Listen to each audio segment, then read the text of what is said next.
Shortly after I began telling people that I was autistic, I got the response, "You're not autistic. I've met an autistic person and you're nothing like them." To which I'd reply, "Well, do you know another blonde bearded guy? Because I'm probably nothing like him." If you're lucky and the person's curious, they might follow up with, "Well, what is autism then?" And that's when I got unstuck, because it's a complex topic and I haven't yet found a simple description.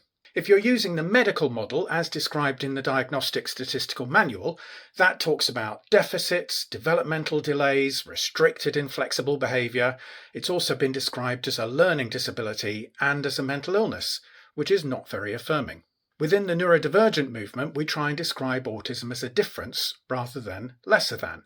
So in that case, you might want to talk about social challenges, having a spiky sensory profile, a need to soothe your nervous system, autistic masking, co-occurring conditions, poor interoception, or the theory of monotropism, which is all great for a research paper or a workshop at a conference, but it does tend to lose people in social situations.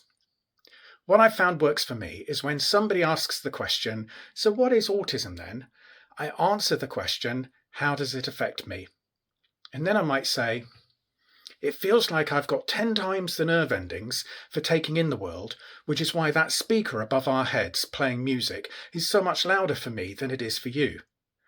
It feels like I've got 100 times the nerve endings for thinking about the world, which is why I'll be awake tonight considering this conversation. And I've got none of the nerve endings for being able to talk when I'm upset." Quite often when I use that description, people sit back and they look at me for a bit and then they go, "Oh yeah, you are autistic. We can see that." So if you're struggling to answer the question, "What is autism?" how about just describing how it affects you? And if how it affects you is different to me, that's absolutely fine. We are allowed to be different.